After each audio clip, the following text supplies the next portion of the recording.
Bismillah. Assalamualaikum warahmatullahi wabarakatuh.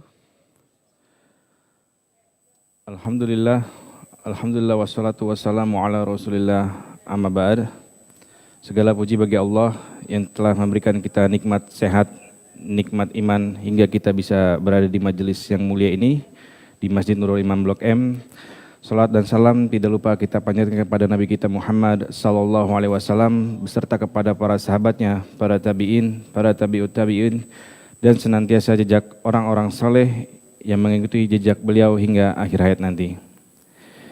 Dan alhamdulillah kajian kita kali ini adalah Q&A yang kesekian untuk masalah kita utamakan fikih muamalah kontemporer.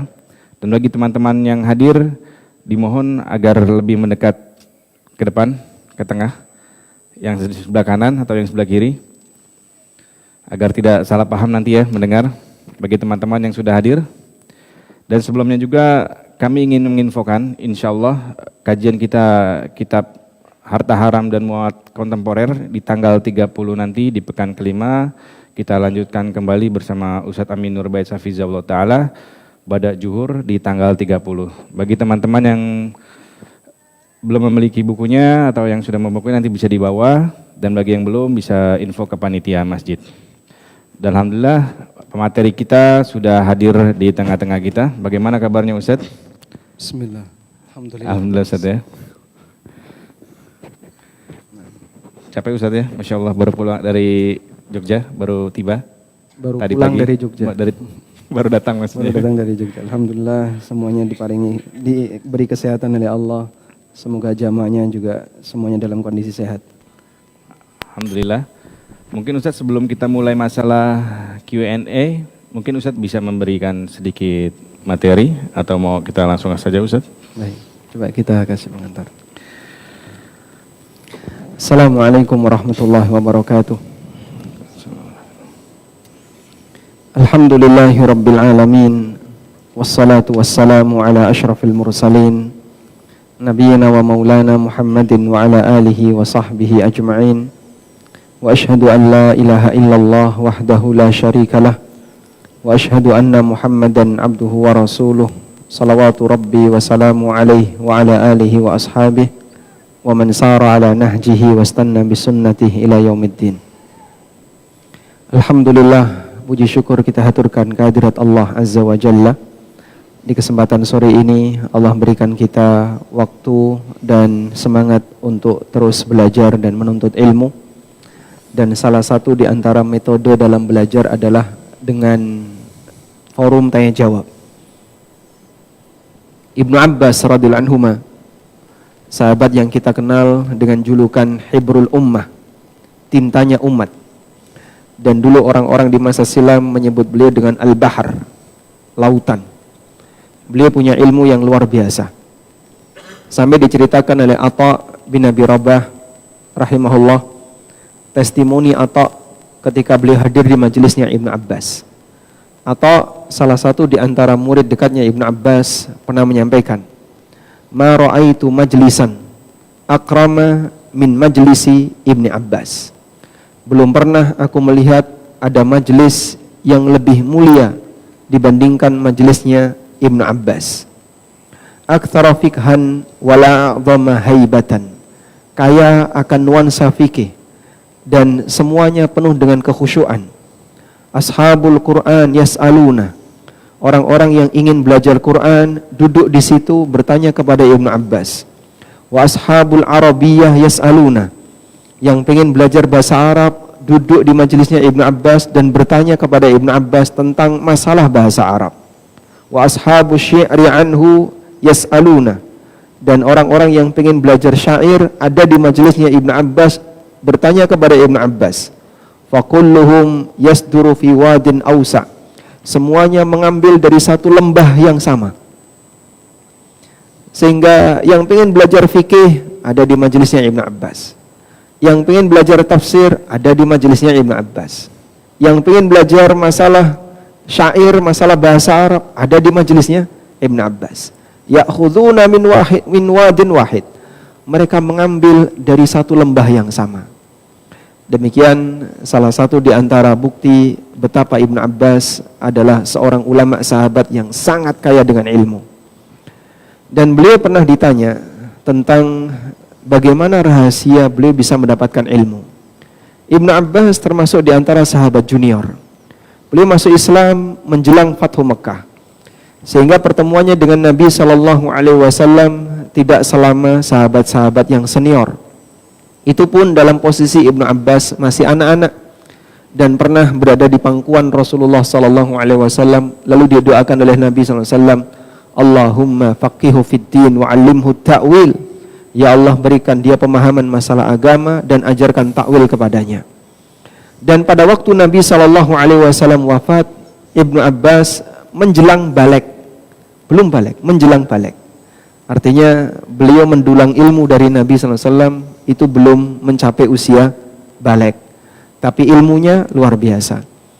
Ketika beliau ditanya, bimadza tanalul ilma? Bimadza tanalul ilma? Dengan cara apa Anda bisa mendapatkan ilmu yang banyak? Apa jawab beliau? Bilisanin saul wa qalbin aqul wa bibadanin ghairu malul. Ada 3 yang disebutkan oleh Ibnu Abbas. Pertama, hati yang selalu mikir ilmu. Kita kalau misalnya diminta untuk membandingkan apa yang kita pikirkan sehari-hari, lebih banyak mikir ilmu atau mikir utang, Mbak? Banyak mikir yang mana, Bang? Ilmu, Ustaz. Ilmu, Masya Allah, Alhamdulillah. Seperti Ibnu Abbas, Insya Allah. Jadi kalau kita dalam kehidupan kita sehari-hari, kita lebih banyak mikir urusan dunia. Mikir nambah duit, mikir nambah tabungan, mikir target. Bisa beli ini, bisa beli itu. Mikir liburan. Selesai liburan, mikir liburan berikutnya. Itulah kita. Lebih banyak mikir urusan dunia. Ibnu Abbas radhiyallahu anhu mengatakan, biqalbin aqul, hati yang selalu mikir ilmu. Dan mikir ilmu ini termasuk di antara mikir yang terpuji. Walisanin saul, dan lisan yang rajin bertanya. Ibnu Abbas radhiyallahu anhu meskipun beliau sahabat junior, tapi beliau rajin bertanya kepada sahabat senior. Dan memang hadisnya Ibnu Abbas itu tidak semuanya langsung beliau dengar dari Rasulullah SAW. Banyak beberapa hadis yang beliau dapatkan itu beliau peroleh dari sahabat yang senior. Beliau belajar kepada Abu Bakar, beliau belajar kepada Umar, beliau belajar kepada Utsman, Ali, dan beberapa sahabat senior yang lainnya. Sehingga Ibnu Abbas termasuk di antara sahabat yang punya banyak hadis. Sampai ketika beliau mendapatkan informasi bahwa sahabat Jabir bin Abdullah radhiyallahu anhu punya satu hadis dari Nabi SAW, maka Ibnu Abbas datang ke rumahnya. Dan pada waktu itu sedang siang hari, sehingga sahabat Jabir sedang istirahat siang, sedang qailulah. Ibnu Abbas nunggu. Di mana beliau nunggu? Tidur di depan pintunya. Masya Allah. Padahal beliau adalah ahlul bait. Ahlul bait dan Jabir bukan ahlul bait. Dalam rangka apa? Ta'dziman lil ilmi, memuliakan ilmu. Karena ilmu itu mulia. Mencari ilmu aktivitas mulia. Orang yang mencari ilmu dihormati oleh malaikat. Dan orang alim, orang yang berilmu diangkat derajatnya oleh Allah. Ilmunya mulia, mencari ilmu itu mulia. Talibul ilmi, yang sedang belajar ilmu, mulia. Dan orang alim juga orang yang mulia. Dengan satu sebab ilmu agama, Allah Subhanahu wa taala mengangkat banyak orang. Yarfa'illahu alladhina amanu minkum walladhina utul ilma darajat. Allah mengangkat orang yang beriman di antara kalian dan orang yang berilmu beberapa derajat. Orang alim diangkat derajatnya oleh Allah. Orang yang sedang belajar ilmu, dia bukan alim tapi sedang punya usaha kuat untuk belajar ilmu. Dia menuntut ilmu, dimuliakan oleh Allah. Sebagaimana sabda Nabi SAW, wa innal malaikata la tadau ajnihataha li talibil ilmi ridham bima yatlub. Para malaikat mengepakkan sayapnya di hadapan siapa? Menghormat kepada talibul ilmi, orang yang belajar ilmu agama. Ridhan bima yatlub, karena merasa senang dengan apa yang sedang dicari oleh orang ini, yaitu ilmu agama. Maka baik orang alim maupun orang yang sedang belajar, murid-muridnya, semuanya dimuliakan oleh Allah. Bilisanin Saul, dengan lisan yang rajin bertanya. Itulah kegiatan yang sering dilakukan oleh Ibnu Abbas. Sehingga dengan itu beliau bisa mendapatkan banyak ilmu. Wa bibadanin ghairi malul, dan dengan fisik yang tidak pernah merasa bosan. Mungkin Anda akan capek ketika berpindah dari satu majelis ke majelis yang lain. Sebagaimana kita capek ketika macet di jalan hanya untuk mengejar jangan sampai ketinggalan masuk kerja. Setiap hari sebagaimana dilakukan oleh orang-orang Jakarta. Tapi capek ini dengan capek itu berbeda nilainya. Capek masuk kantor, capek keluar pulang dari kantor, dengan capek berpindah dari satu majelis ke majelis ilmu yang lain. Mana yang lebih berpahala? Mungkin bisa jadi dua-duanya diniatkan dengan baik, bernilai ibadah.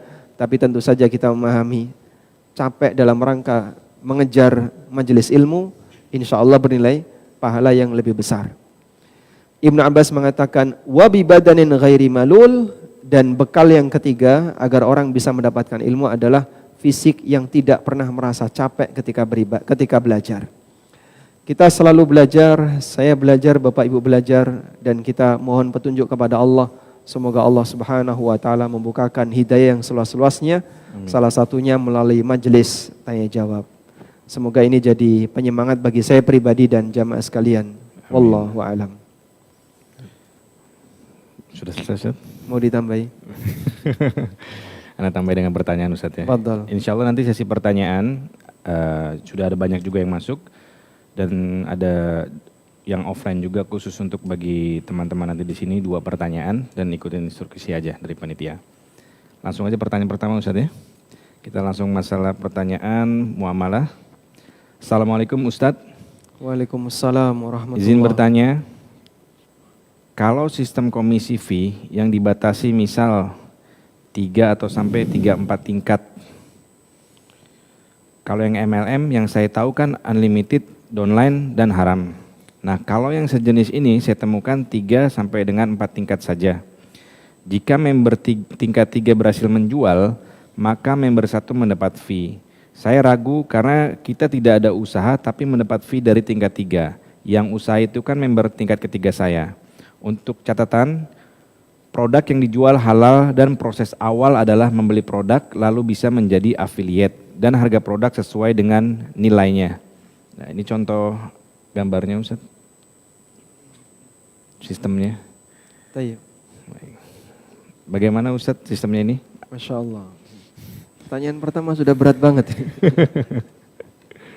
Baik. Mungkin kalau mau memahami lebih maksimal, Anda perlu punya pengantar tentang gharor, ya. Karena MLM itu yang dipermasalahkan adalah karena di sana mengandung gharor. Bapak Ibu yang kami hormati, barangkali ada di antara kita yang baru pertama kali mendengar istilah gharor. Gharor kalau secara bahasa dalam masalah muamalah artinya ketidakjelasan. Dalam sebuah transaksi, ketika seseorang sudah mengeluarkan nilai tertentu, tapi dia tidak jelas apakah nanti akan mendapatkan sesuatu atau tidak mendapatkan, maka transaksi semacam ini disebut transaksi gharor. Dan dalam hadis dari Abu Hurairah radhiyallahu anhu, beliau pernah mengatakan, naha an-nabiyyu sallallahu alaihi wasallam anil gharor. Nabi sallallahu alaihi wasallam melarang praktek gharor. Selanjutnya, apa sisi gharor dalam MLM? Memasarkan lalu mendapatkan fee. Memasarkan lalu mendapatkan fee. Itu bisa pasti dapat konsumen atau tidak? Saya ulang, ya. Orang diminta memasarkan lalu dapat fee. Pasti dapat konsumen atau tidak? Pasti atau tidak? Hah? Tidak pasti. Dia tidak tahu apakah ke depan nanti dapat konsumen atau tidak. Kalau nggak dapat, berarti dia dapat fee nggak? Nggak. Kalau dapat konsumen dia dapat fee. Kalau nggak dapat, dia nggak dapat fee. Bisa dipahami di sini? Baik. Sehingga dapat konsumen ini sesuatu yang nggak jelas. Paham, ya? Nah, ketika orang memasarkan, disuruh bayar dulu. Kamu kalau mau memasarkan produk saya, bayar dulu. Berapa? 100.000. Terus kalau laku, nanti per item kamu dapat 25.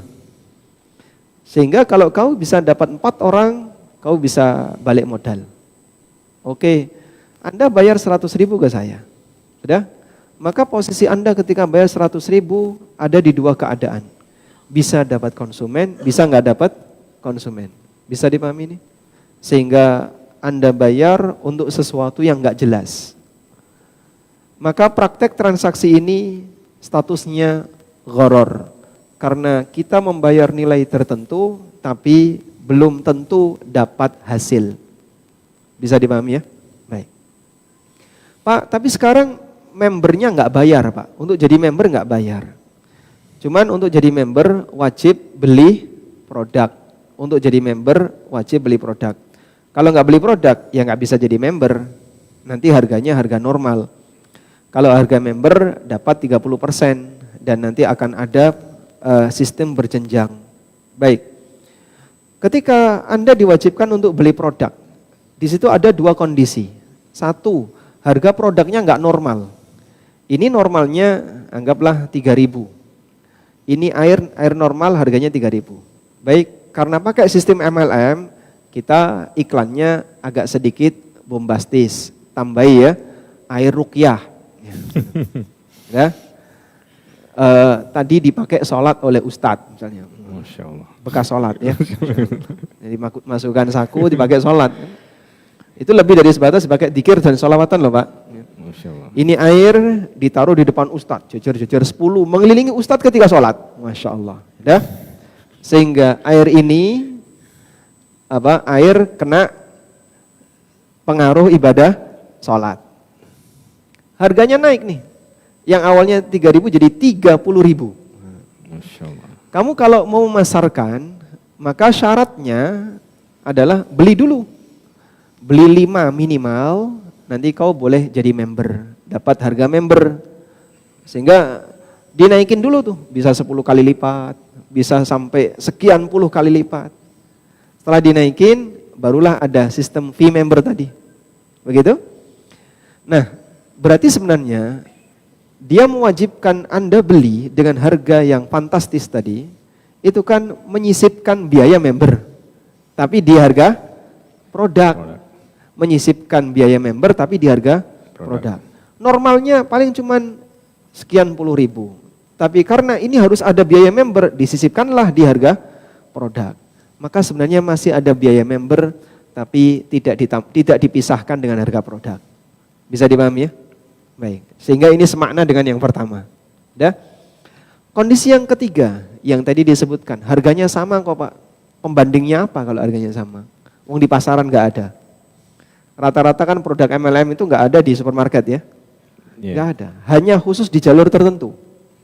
Makanya dia nggak berani misalnya bersaing apple to apple dengan produk-produk yang lain. Sehingga pasti akan selalu ada embel-embel misalnya pasta gigi herbal, misalnya. Rokok herbal. Kalau nggak herbal apa? Tembakau herbal nggak? Jadi ditambahi herbal, terus nanti khasiatnya, Masya Allah, luar biasa itu khasiatnya. Nah, dengan semua tambahan-tambahan itu membuat orang jadi tertarik. Maka dia sebut, ini kalau harga normalnya sekian, maka dalam sistem kami diturunin jadi sekian. Ya, kita nggak tahu aslinya kayak apa. Anggaplah misalnya itu harganya normal. Memang 30.000 Pak harganya Pak. Dan kita cuma naikin dikit jadi 35. Jadi ada margin tambahan 5.000. Baik, kalaupun itu harganya normal, berarti hakikatnya ada 2 akad.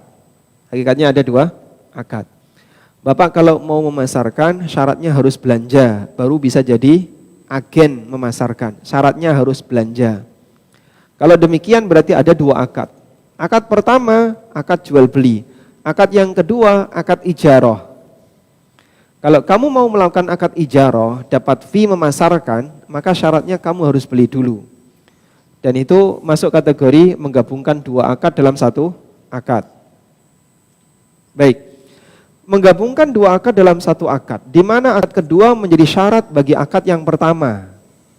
Praktek inilah yang dilarang oleh para ulama, dan itu yang sering kita kenal menggabungkan 2 akad dalam 1 akad. Akad pertama apa? Jual beli produk. Akad kedua apa? akad ijarah. Kamu bisa dapat fee member ketika memasarkan produk kami. Itu kan akad ijarah, jasa menjualkan. Maka akad ijarah disyaratkan akad jual beli. Jadinya akad 1 plus akad 2, di mana akad 2 menjadi syarat bagi akad 1. Nabi SAW melarang ini dalam hadis beliau, la yahillu salafun wa bai'. Tidak halal utang digabung dengan jual beli. Bapak kalau mau utang ke saya, syaratnya 1. Saya mau ngutangi Bapak, tapi dengan syarat. Nanti kalau Bapak panen, hasil panen wajib dijual ke saya. Berarti di situ utang digabung dengan apa? Jual beli. Di kampung-kampung banyak seperti itu. Petani dikasih utang, tapi ada syaratnya. Nanti kalau panen, kamu wajib jual hasil panenmu ke saya. Praktek ini menggabungkan utang dengan jual beli. Dan Nabi SAW mengatakan, la yahillu salafun wa bai'. Tidak halal utang digabung dengan jual beli. Bisa dipahami ya? Sehingga dengan cara seperti ini, maka kenapa MLM itu dipermasalahkan? Ada 2 alasan. Pertama karena gharar, yang kedua menggabungkan 2 akad dalam 1 akad. Kalau ini enggak ada, halal sudah. Masalah berjenjang dan tidak berjenjang itu bukan masalah utama. Jadi jangan fokus di berjenjangnya ya, tapi fokus di gorornya sama menggabungkan 2 akad dalam 1 akad. Berjenjang boleh, misalnya prinsipal distributor 1 di bawah distributor apa? Agen, di bawah agen subagen, baru konsumen, itu kan berjenjang. Boleh nggak kayak gini? Umumnya produk yang ada di sekitar kita kayak gitu. Jadi kalau sebatas berjenjang nggak ada masalah. Tapi ketika orang memasarkan produk orang lain, ada sisi gharar dan ada menggabungkan 2 akad dalam 1 akad, itulah titik masalahnya. Wallahu a'lam. Masya Allah. Panjang juga Ustaz ya jawabannya. Masya Allah. Masya Allah. Dan detail Ustaz ya. Insya Allah bermanfaat bagi teman-teman yang sudah bertanya. Pertanyaan kedua. Assalamualaikum Ustaz. Waalaikumsalam warahmatullahi. Saya bekerja sebagai penulis novel fiksi dan blog dengan tema utama genre horor. Apa itu? Horor Ustaz. Genre tema. Ya, tema horor. Beberapa waktu belakangan, tulisan dan novel saya ingin dibeli oleh PH atau produser film untuk diangkat menjadi film bioskop. Masya Allah. Mereka membeli judul, alur, tokoh, dan naskah dari saya. Sementara untuk eksekusi menjadi filmnya seperti kru, artis, sound promosi dikelola penuh oleh mereka. Saya hanya diberi bagian menyerahkan lisensi naskah tulisan saya pada mereka, lalu mempromosikan film ketika sudah siap tayang. Apakah jual beli tersebut halal dan boleh saya terima? Dan apakah jasa promosi film yang sedang tayang di bioskop halal? Karena jika saya teken kontrak itu nantinya, saya juga akan terlibat untuk mempromosikan filmnya pada para pembaca agar saya menontonnya. Mohon jawabannya Ustadz, dan karena ini juga banyak yang seprofesi dengan saya. Jazakallah khairan Ustadz. Masya Allah. Barakallah fiik. Tayyib. Barakallah.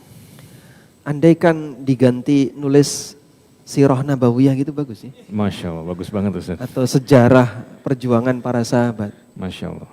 Banyak sejarah yang mungkin belum terangkat di permukaan, sehingga kaum muslimin nggak tahu seperti apa sejarah-sejarah luar biasa yang dialami oleh para pejuang-pejuang di agama ini. Terutama para sahabat, ulama tabi'in, dan yang lainnya. Sehingga kita butuh tangan-tangan para ghostwriter ya, para penulis yang pinter menyajikan sesuatu dengan cara yang bagus, agar itu bisa dikonsumsi oleh Gen Z terutama. Karena mereka baca dalam bentuk teks, ada Arabnya, ada terjemahnya, kan kadang nggak suka ya. Ya.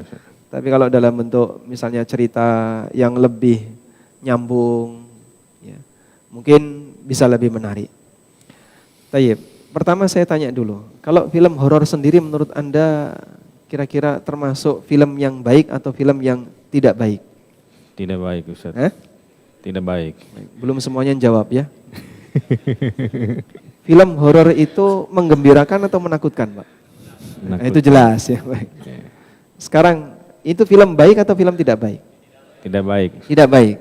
Tidak baik. Sehingga kontraproduktif ya. Bentuk kontraproduktifnya gimana, Pak? Ya, tidak membuat orang jadi lebih semangat untuk melakukan kegiatan yang baik. Apakah dengan nonton film horor orang jadi makin bertakwa kepada Allah? Tidak. Ya? Apakah dengan nonton film horor dia makin rajin sholat tahajud? Malah takut. Bangun tengah malam takut. Kenapa? Terbayang-bayang dengan apa yang dia tonton. Apa yang ditonton akan memberikan kesan dalam aktivitas dia sehari-hari. Sehingga saya boleh katakan dan mungkin teman-teman juga bisa katakan bahwasanya film ini film yang tidak baik. Kalau kita sepakat itu sebagai sesuatu yang tidak baik dan Anda punya kontribusi di situ. Berarti masuk dalam larangan Allah wala ta'awanu 'alal itsmi wal 'udwan. Jangan lakukan tolong-menolong dalam dosa dan maksiat. Kalau kemudian dalam film itu ada maksiatnya. Ada enggak film horor tanpa aurat? Ya. Pakai pocong semuanya gitu kan ya. Itu terbungkus semuanya Pak, enggak ada yang terbuka auratnya. Masa menampilkan pocong terus ya. Dalam posisi ketika itu sudah jadi film, mungkin enggak tanpa aurat? Hampir enggak mungkin ya. Hampir enggak mungkin. Pasti akan ada adegan membuka aurat. Sudah?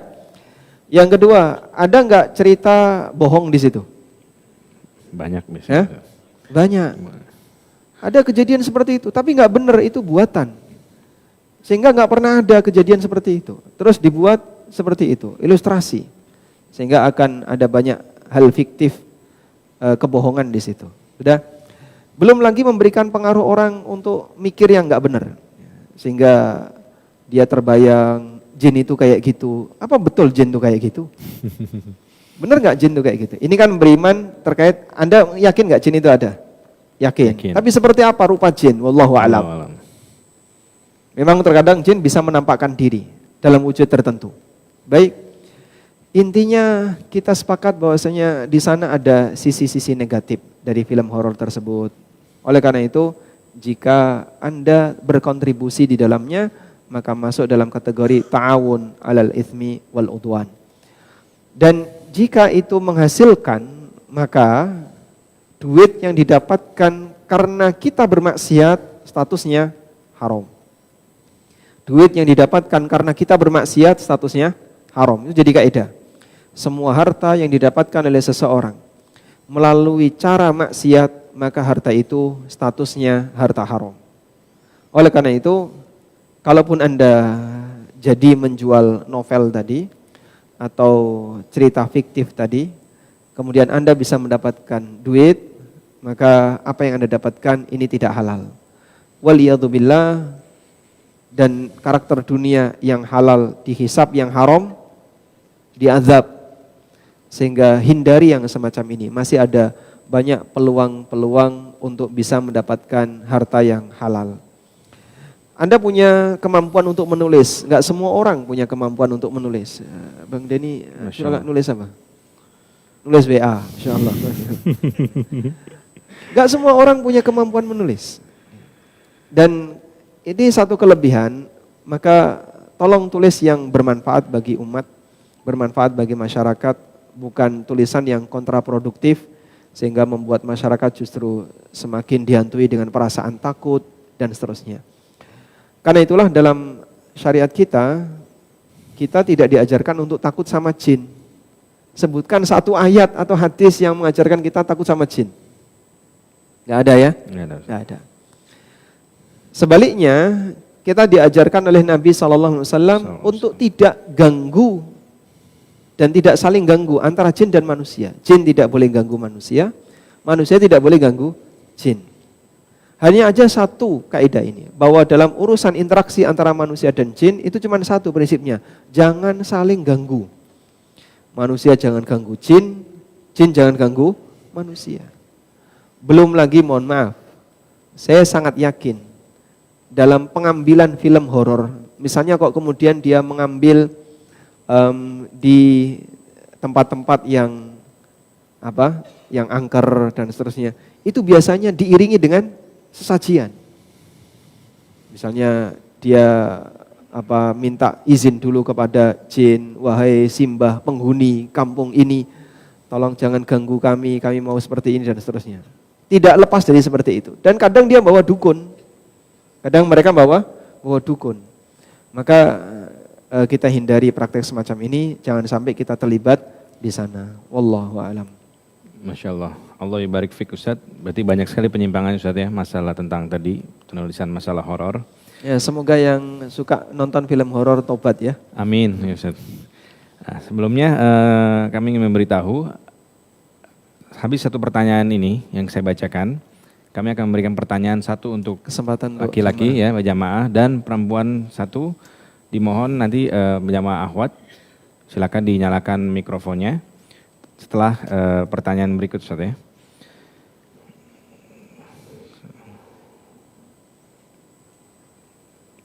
Assalamualaikum warahmatullahi wabarakatuh. Waalaikumsalam warahmatullahi wabarakatuh.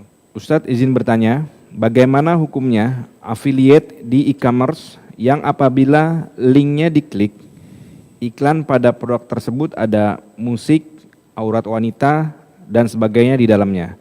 Apakah yang memberikan link pembelian ikut berdosa padahal produknya halal? Jazakumullah khairan atas jawabannya Ustadz. Taib.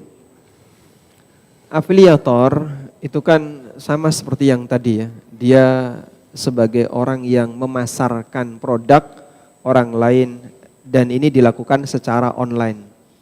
Sehingga alhamdulillah kita atau kaum muslimin punya banyak kesempatan untuk bisa dapat duit melalui online. Salah satunya adalah menjadi afiliator. Nah, selanjutnya ketika kita menjadi afiliator, apakah secara umum hukumnya boleh? Kita belum bahas masalah materi iklannya, tapi skema akadnya dulu. Skema akad dalam afiliasi selama tidak berbayar, karena di sini sifatnya jual beli jasa, menjualkan. Selama tidak berbayar, hukum asalnya mubah. Dan ini disebutkan dalam hadis riwayat Bukhari dari keterangan Ibnu Abbas radhiyallahu anhuma. Imam Bukhari pernah mengatakan, qala Ibnu Abbas mengatakan, la ba'sa ayyaqul, diperbolehkan seseorang menyampaikan kepada orang lain, bi hadza fama zada ala kadza wa kadza fawalaka. Tolong jualkan barang ini. Pokoknya saya terima bersih sekian. Lebih dari itu hak kamu. Sehingga misalnya Anda saya minta untuk jual mobil ya. Tolong jualkan mobil saya terima bersih 100 juta. Lebih dari itu terserah kamu. Lalu Bapak berhasil menjual 150. Maka yang 100 juta diserahkan ke saya, yang 50.000 jadi hak Bapak. Karena laku 100 juta 50.000. Paham insyaallah? Baik. Kata Ibnu Abbas seperti ini boleh. Dan itu adalah asas berkaitan dengan hukum menjadi pemasaran untuk produk milik orang lain lalu kita mendapatkan fee. Selama pemilik barang mengizinkan kita untuk menaikkan harga, Anda boleh naikkan harga. Tapi kalau pemilik barang melarang untuk menaikkan harga, misalnya pokoknya ini ke konsumen 120, kamu nggak boleh lebih, nanti kamu saya kasih 10, maka dia tidak boleh menaikkan kecuali atas izin pemilik. Sehingga kalau Anda dapat konsumen, dia mau 130, sampaikan dulu ke pemilik, Pak ini ada yang mau 130, gimana? Pokoknya 120, ya sudah, jual 120. Walaupun Anda bisa dapat 130. Karena pemilik barang dialah yang lebih berhak untuk menetapkan harga. Sudah? Maka pada prinsipnya praktek afiliasi yang umum terjadi di dunia online hukumnya mubah. Selanjutnya, kita beralih ke masalah materi. Syarat pertama, ketika orang mau melakukan afiliasi, tentu saja produknya harus produk yang halal. Jika produknya produk haram, kita bisa tegaskan nggak boleh. Karena produk haram tidak boleh turut kita menjualkan. Yang kedua sekarang, bagaimana kalau ada materi iklan yang bermasalah? Aurat dan kanan kirinya. Apakah kemudian pendapatan kita jadi haram, ada dua yang perlu dibedakan di sini.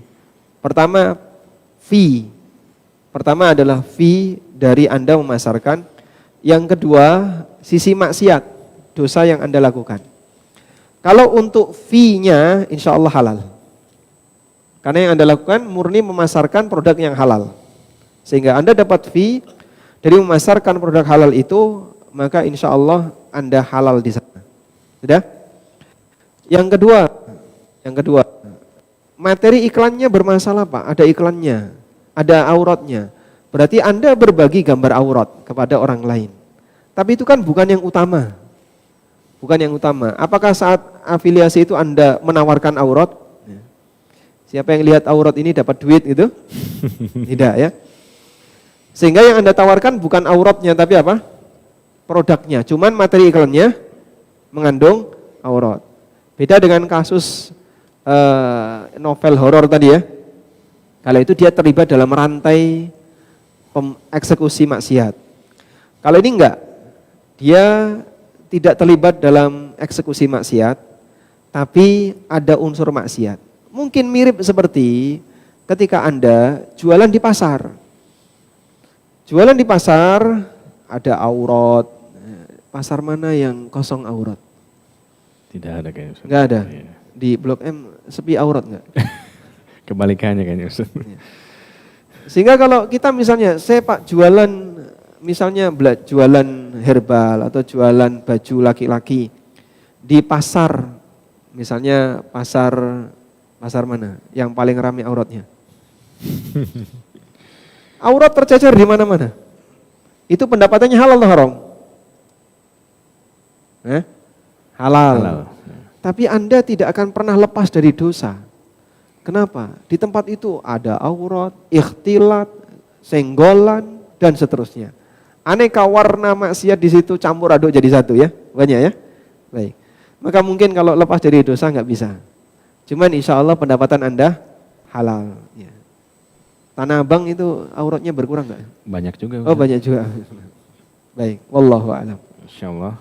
Allah barik fiik Ustaz atas jawabannya. Bagi teman-teman yang punya pertanyaan kami persilakan untuk Ikhwan dulu. Jika ada yang mau bertanya. Enggak ada kayaknya. Oh ada ya. Untuk Akhwat siap-siap setelah pertanyaan ini. Bismillah. Assalamualaikum warahmatullahi wabarakatuh. Waalaikumsalam warahmatullahi wabarakatuh. Izin bertanya Ustadz, dalam akad murabahah di bank syariah, Ana ada rencana mau mengajukan kredit mobil, tapi masih bimbang masalah hukum. Nah di total DP terdapat nilai admin, fidusia dan asuransi yang harus dibayar. Dan kemudian ada denda keterlambatan untuk angsuran jika telat. Nah itu apakah termasuk riba Ustaz? Kenapa disebut syariah kalau ada itu semuanya? Ya, kalau ada itu semuanya yang tadi sudah Anda sebutkan belum memenuhi standar syariah. Jadi nama itu jadinya bias nanti. Disebut syariah tapi banyak pelanggaran syariah. Mohon untuk disadari ya, label syariah itu kan sebenarnya label mulia. Tapi terkadang kaum muslimin tidak menghargai label itu dengan maksimal. Sehingga ketika itu dipraktekkan ada sisi pelanggaran syariahnya, maka syariahnya jadi tertutup dengan maksiat yang dia lakukan. Banyak di antara kita yang sebenarnya menutupi keindahan Islam itu sendiri. Kalau nggak salah ini kisah yang pernah terjadi Syekh Muhammad Shaltut kalau nggak salah ya. Beliau ulama Mesir. Nah waktu itu ada non-muslim yang tanya kepada beliau tentang Islam. Maka dijelaskan oleh beliau, Islam itu seperti ini, indah sekali pokoknya. Sehingga membuat non-muslim ini tertarik. Kalau begitu saya ingin lihat langsung di negara Islam itu kayak apa. Maka beliau bingung ke negara mana kira-kira yang bisa jadi prototipe Islam yang bagus. Dibawalah tamu ini ke, kalau nggak salah Pakistan. Alhamdulillah bukan Indonesia ya. Dibawa ke Pakistan. Sampai di situ dia melihat aneka kejanggalan. Kok banyak yang beda dengan yang diceritakan. Sehingga dia bilang seperti ini Islam, seperti ini Islam. Tapi kenyataannya di lapangan banyak yang beda. Akhirnya dia memberikan testimoni, gak sama seperti yang kamu ceritakan dengan praktek kaum muslimin yang ada di sini. Sampai beliau menyampaikan sebuah pernyataan, al-Islamu mahjubun bil muslimin. Kalimat itu terkenal. Saya dengar kalimat ini pertama kali waktu masih SMA. Kepala sekolah saya menyampaikan, al-Islamu mahjubun bil muslimin. Islam itu tertutupi oleh ulah kaum muslimin. Sehingga dia pakai label Islam, label syariah, tapi dalam kenyataannya dia nggak ngerti syariah itu apa, Islam itu apa. Sehingga aslinya masih banyak pelanggaran di situ, masih banyak hal riba di sana, tapi dia berani menggunakan label Islam atau label syariah. Maka kalau semua yang Bapak nyatakan tadi, bukti bahwasanya praktek ini tidak sejalan dengan praktek Islam. Wallahu a'lam. Semoga puas jawabannya. Boleh satu lagi? Nanti kita setelah lagi ya, ada juga yang bertanya. Di bawah aja, taruh bawah aja. Ya, taruh. Nanti bisa Untuk Ahwat, peserta berikutnya kalau. Peserta berikutnya Ahwat. Ada yang bertanya? Mikrofonnya sudah ada untuk Ahwat? Baik, jika tidak kami lanjutkan. Ada, ya? Bismillah.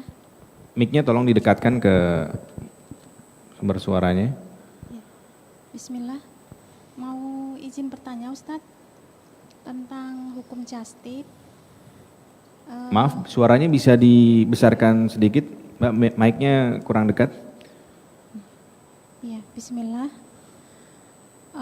Hukum just tip, Ustadz, metodenya misalkan saya PO kepada penjual atau reseller, tetapi beliau belum mempunyai barangnya dan kita harus transfer. Tapi nanti kalau beliau tidak mendapatkan barang tersebut, itu nominal yang sudah saya transfer akan dikembalikan. Ini seperti ini boleh atau tidak? Baik. Makasih. Bagaimana hukum just tip? Di mana kalau konsumen itu namanya apa? Dalam just tip. Ada just tipper, ada satunya apa? Konsumen gitu aja ya? Ya, ada konsumen, ada just tipper. Yang belinya ya. Konsumen transfer uang tunai ke just tipper. Lalu nanti just tipper mencarikan barang itu. Kalau nggak nemu akan dikembalikan uangnya dikembalikan ke konsumen. Ini boleh atau tidak? Just tip ini termasuk model transaksi belakangan ya.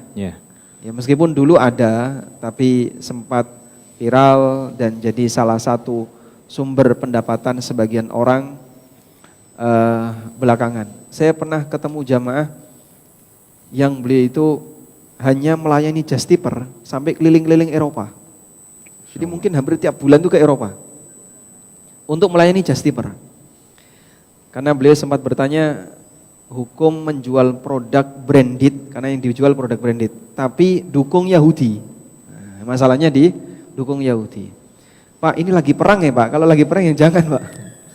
Kalau situasi aman, nggak lagi perang, mungkin lebih ringan. Tapi kalau sudah sedang perang seperti itu, kita lagi musuhi bersama, maka Bapak jangan memberikan keuntungan ke mereka. Dan itu sumber pendapatan dia. Jadi di samping dia dapat duit banyak dari just tip itu, dia juga bisa keliling dunia. Itu ke Eropa mungkin hampir tiap bulan. Sehingga just tip yang kemudian jadi sumber pendapatan ini muncul belakangan. Nah sekarang apa hukum just tipper? Di ANB Channel itu ada beberapa video tentang just tipper, bahkan pernah jadi satu tema kajian khusus ya, yang butuh waktu 1 jam.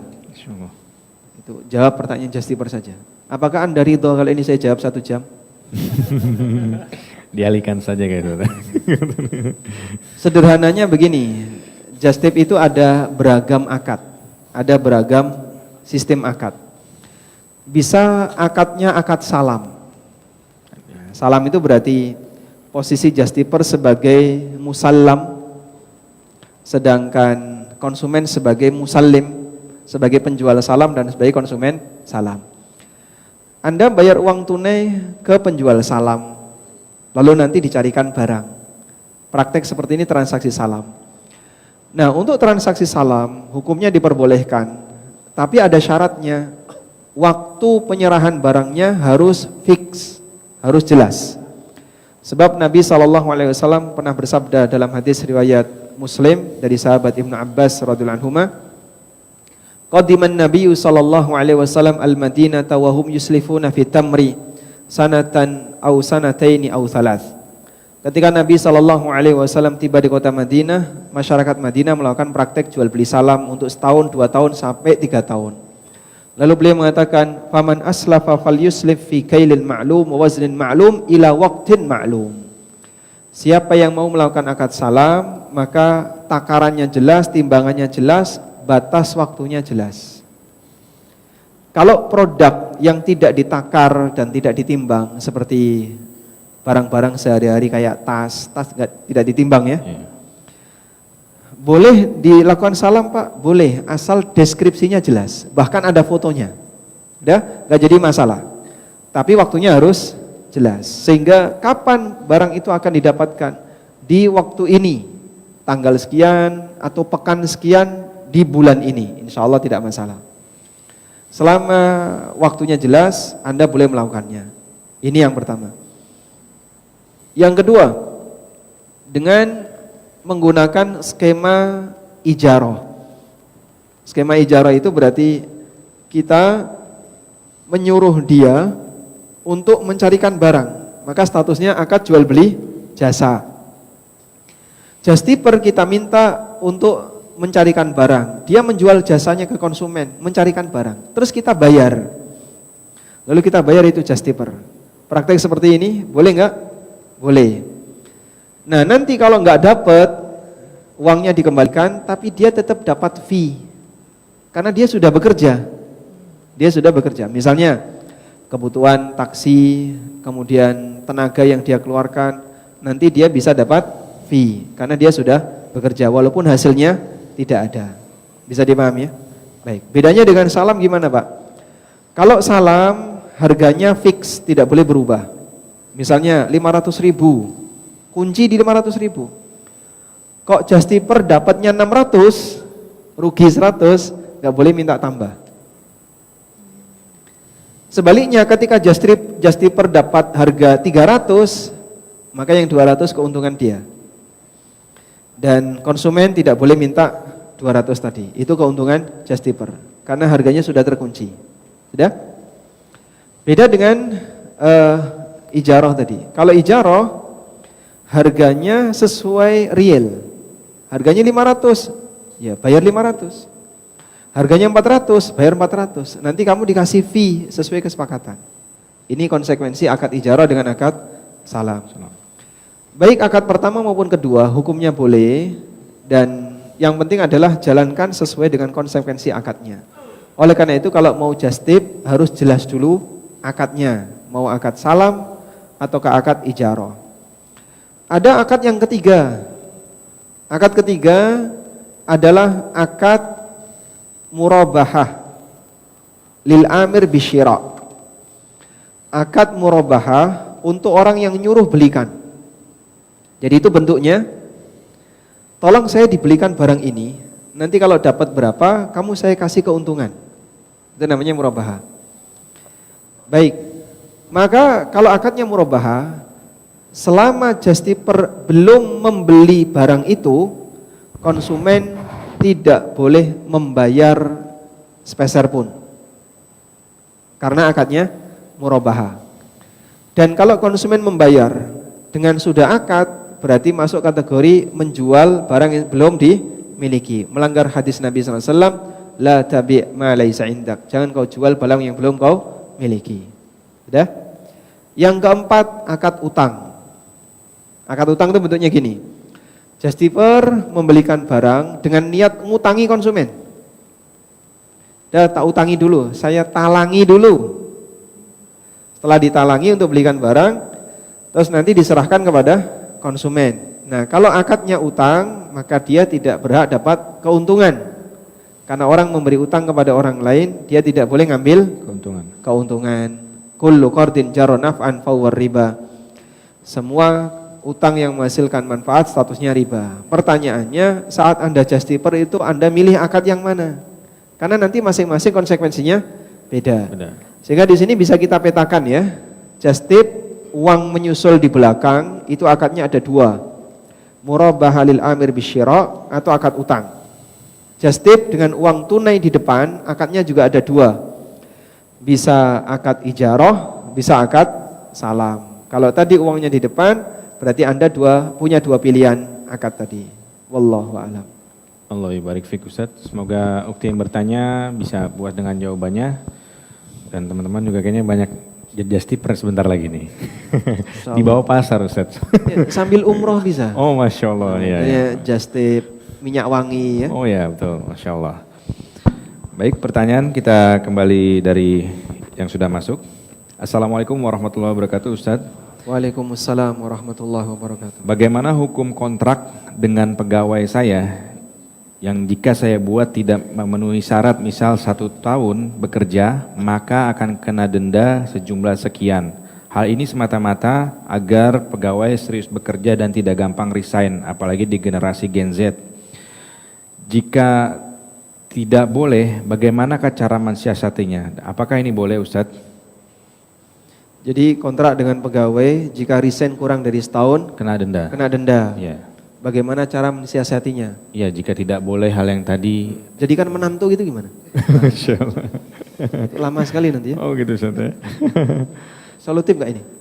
Ya mungkin yang cocok solutif ya. Oh Masya Allah. Baik.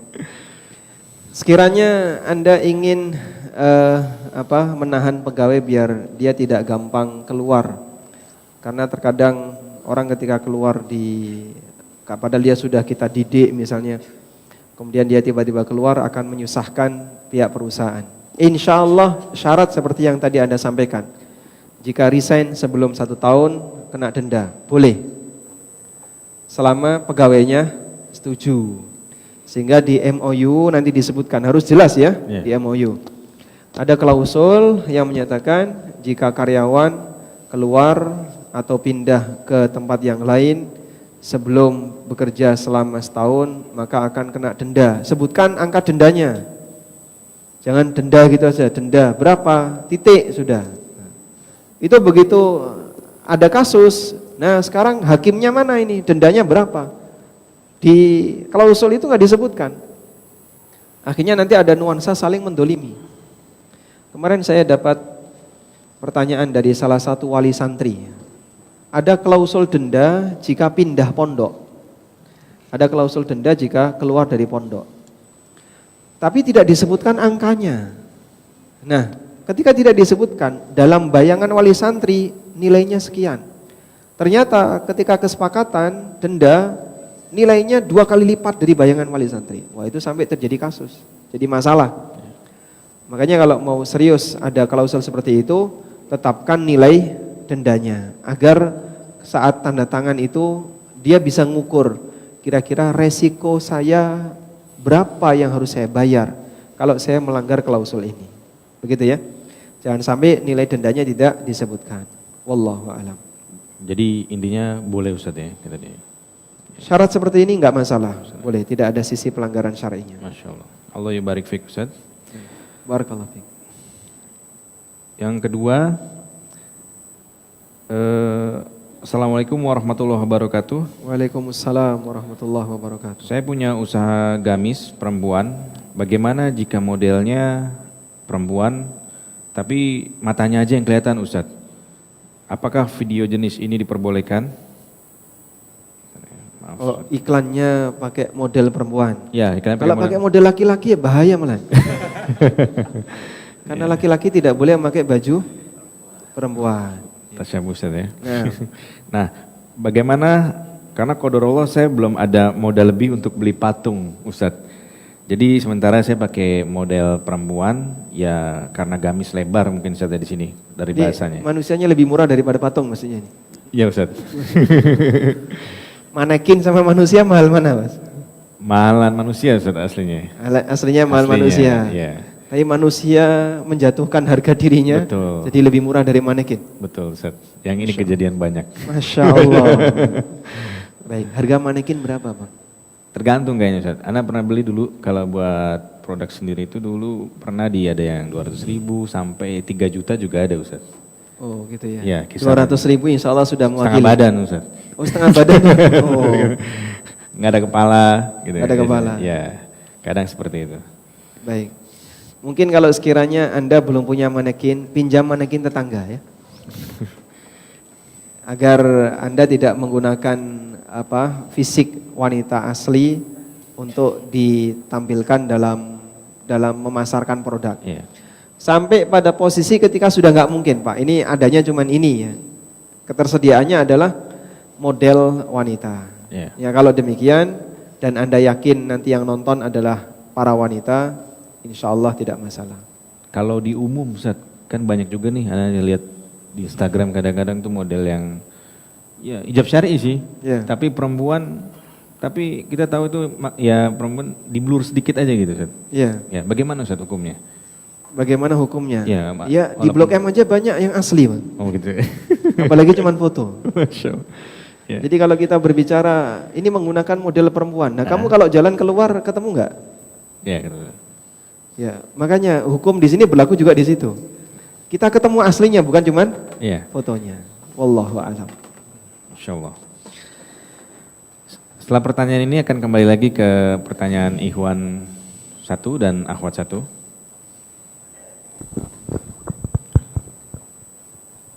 Ana sedang ada kebutuhan pembelian mobil Ustadz. Rencana mau kredit via bank titik-titik. Namun untuk perhitungan total DP-nya terdapat biaya admin, fidusia Tadi dan sudah ya? asuransi. Tadi sudah ya? Ini Sudah, baik. Tadi sudah Oke, ditanyakan. baik.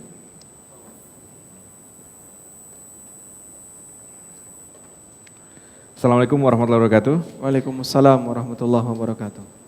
Saya seorang cyber security analyst di sebuah perusahaan vendor atau jasa. Saya bekerja di divisi Security Operation Center dengan job desk-nya yaitu melakukan monitoring dan menganalisis serangan hacker lalu dilaporkan ke customer.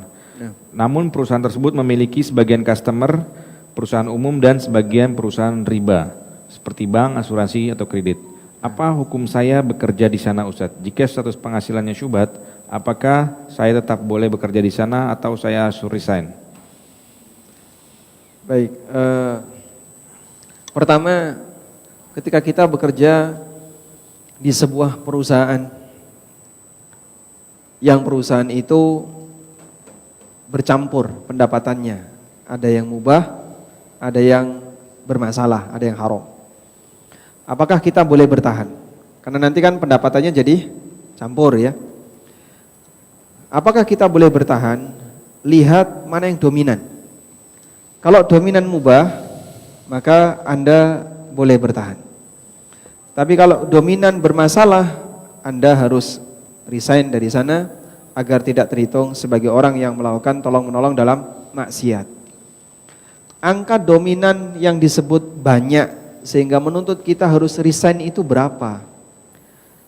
Sa'ad bin Abi Waqqas radhiyallahu anhu, pada waktu beliau ikut Rasulullah SAW ketika haji wada, saat mengalami sakit yang sangat parah, sampai beliau itu takut meninggal di kota Mekah. Kok meninggal di Mekah takut Pak? Kenapa? Karena beliau sahabat muhajirin, dan pantangan bagi sahabat muhajirin untuk kembali ke kota Mekah setelah mereka tinggalkan kota Mekah karena Allah. Mereka hijrah meninggalkan tanah Mekah itu karena Allah. Maka mereka berat kalau kemudian kembali lagi ke kota Mekah untuk tinggal di kota Mekah. Oleh karena itu sahabat muhajirin ketika sakit di kota Mekah seperti Sa'ad bin Abi Waqqas itu khawatir beliau balik lagi ke kota Mekah sehingga meninggal di situ. Maka beliau menyampaikan kepada Nabi SAW keinginannya untuk berwasiat.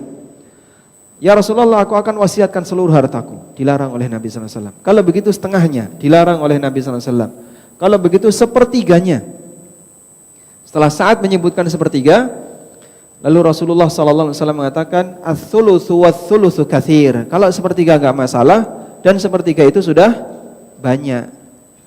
Nabi sallallahu alaihi wasallam menyebut sepertiga itu sudah banyak. Sepertiga itu berapa persen? Sepertiga itu berapa persen?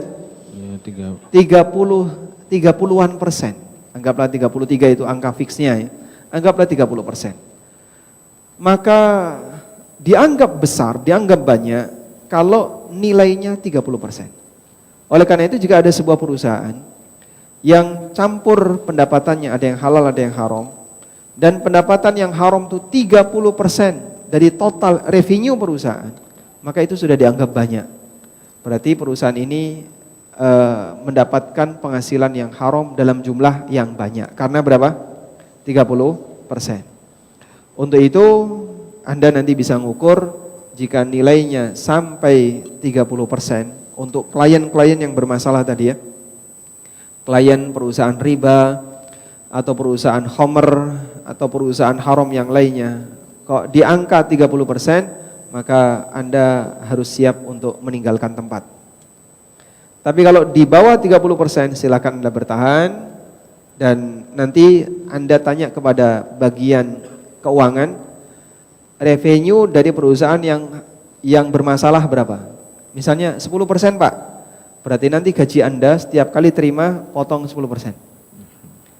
Karena kan campur ya, dan sebagian jadi gaji para karyawan, nanti potong 10%. Nah yang sudah Anda potong semoga nanti membersihkan sisanya. Wallahu a'lam. Masya Allah. Jadi gaji bersihnya itu dilihat dari persentase tadi Ustaz ya? Persentase klien yang pendapatan dari Pendapatannya. klien yang dilayani. Baik. Masya Allah. Allah yabarik fiik Ustaz. Barakallahu. Untuk pertanyaan Ikhwan, kami berikan satu untuk yang bertanya. Ada? Tes. Tidak ada. Baik, jika tidak ada ke Mikrofonnya sambil berjalan ke belakang. Ikhwan dulu satu ya. Ke Ahwat dulu. Ahwat dulu aja nggak apa-apa sambil Ikhwan di belakang kasih mikrofonnya. Silakan. Syukran. Assalamualaikum warahmatullahi wabarakatuh. Waalaikumsalam warahmatullahi Ya, wabarakatuh. Ustadz, saya mau bertanya. Saya kan sering mengadakan kegiatan lomba berhitung buat anak TK dan SD, di mana ada dikenakan biaya uang pendaftaran. Apakah boleh Ustadz uang itu saya pergunakan selain untuk setiap peserta mendapat hadiah seperti kaos, setiap peserta kan mendapat kaos dan snack. Sisanya itu saya pergunakan untuk biaya operasional, yaitu untuk membayar honor panitia dan untuk membeli kelengkapan kostum panitia itu Ustadz. Hadiahnya dari mana? Kalau hadiahnya dari pribadi dan juga dari sponsor. Dari iuran juga? Bukan. Sponsor. Dari sponsor dan pribadi. Iya. Sehingga uang pendaftaran tidak ada yang jadi hadiah. Tidak Ustadz, ini kan karena saya baru tahu sama hijrah. Sebelumnya saya belum tahu, saya alokasikan dari uang pendaftaran untuk pemenang. Alhamdulillah saya sudah hijrah, baru 2 tahun ini saya tahu. Cuma saya kan belum tahu untuk yang ini Ustadz, untuk uang pendaftarannya ini Ustadz. Yang kelebihan sisanya untuk membeli kostum panitia sama untuk bayar honor, apakah boleh Ustadz? Baik. Terima kasih. Disebutkan dalam hadis riwayat Ahmad, Abu Dawud dan yang lainnya, Nabi SAW pernah bersabda, la sabaqa illa fi thalath. Tidak boleh ada sabak kecuali dalam 3 jenis perlombaan, fi naslin au khufrin au naudilin. Tidak boleh ada perlombaan kecuali dalam 3 hal. Pertama, dalam pacuan kuda, khufrin, karena kuda itu suka menggaruk-garuk tanah. Atau fi naslin, atau untuk panahan, atau untuk pacuan onta. Hanya 3 jenis lomba ini yang diizinkan oleh Nabi SAW ada sabak. Nah, kalimat la sabaqa itu ada 2 cara baca. Cara baca yang pertama, la sabaqa, baknya disukun. Kalau baknya disukun, artinya tidak ada perlombaan, tidak boleh ada perlombaan, kecuali untuk 3 jenis lomba. Maka lomba apapun nggak boleh, jika baknya disukun. Cara baca yang kedua, baknya di fathah, la sabaqah. Jadi terdiri dari 3 huruf, sin, ba, qaf. Baknya ini kalau dibaca dengan sukun, la sabqa, artinya tidak boleh ada perlombaan. Tapi kalau baknya di fathah, bacanya la sabqa, artinya tidak boleh ada taruhan. Kecuali untuk 3 jenis lomba. Baik, nah kemudian dari 3 jenis lomba yang tadi disebutkan oleh Nabi SAW, tujuannya adalah dalam rangka mendukung jihad. Selain itu nggak boleh jika ada taruhan. Definisi taruhan dalam hal ini adalah ketika orang itu bayar, lalu hasil pembayaran dijadikan sebagai hadiah untuk salah satu pemenang atau sekian pemenang, sehingga ada yang dapat dan banyak yang nggak dapat. Walaupun melalui perlombaan itu masuk kategori taruhan, sabak, dan Nabi SAW melarangnya. Karena taruhan maka statusnya judi. Oleh karena itu kalau ada lomba berbayar, lalu kemudian nanti hadiahnya diambilkan dari biaya pendaftaran, uang pendaftaran dari para peserta, statusnya adalah judi, baik keseluruhan maupun sebagian. Misal ya, 50% biaya pendaftaran dipakai hadiah, 50% untuk operasional, masuk judi. 30% hadiah, masuk judi juga. Pokoknya selama di situ ada yang untung dan ada yang rugi, ada yang untung dan ada yang buntung, maka statusnya judi. Dan kita dulu belajar seperti itu. Kita waktu kecil pinter main judi. Kelereng, karet, kemudian gambar ya. Sehingga siapa yang menang nanti dapat milik temannya. Ya. Betul. Nah, temannya mau main, beli dari kita. Masih ingat kayak gitu, Pak? Wah. Ingat banget. Ustaz. Dulu saya pinter banget itu. Itu dulu waktu SD. Sehingga kita terdidik dengan cara seperti ini. Maka siapa yang menang dapat kelereng dalam jumlah banyak, dapat karet dalam jumlah banyak, terus teman-temannya pada beli. Nah, setelah beli, nanti pakai main lagi. Dapat duit. Nah sekarang cara seperti ini masih berlaku, tapi game online, jualan senjata. Oh iya. Jadi dia menang, bonusnya apa? Senjata. Yeah. Nah, itu kan ada poinnya kan? Yeah. Poin-poin senjata dikumpulin, nanti jadi kaya senjata. Terus dijual senjatanya, dapat kredit, dapat duit. Sehingga kenapa sampai kecanduan game online kayak gitu? Dia memperjuangkan sesuatu. Ada sebagian anak yang dia untung besar dari judi online. Melalui apa? Game online. Itu judi sebenarnya. Baik. Sekarang yang kedua, bagaimana kalau hadiahnya bukan dari iuran, tapi dari sponsor? Kalau hadiahnya bukan dari iuran, tapi dari sponsor, tidak ada unsur judi. Hanya saja mungkin gorornya belum hilang. Gorornya belum hilang itu kapan, Pak? Ketika dia daftar dengan bayar, tapi mendapatkan hasil yang nggak pasti. Apakah nanti dapat hadiah atau nggak dapat hadiah? Bisa dipahami ya? Baik. Sehingga dari sisi peserta dia bayar. Dan yang diharapkan apa dengan bayar itu? Dia bisa dapat hadiah atau dia tidak dapat hadiah. Maka dia bayar untuk hasil yang nggak pasti. Nah, bagian inilah yang kemudian menyebabkan praktek ini belum hilang dari sisi goror. Walaupun mungkin judinya sudah nggak ada. Walaupun mungkin sisi judinya sudah nggak ada.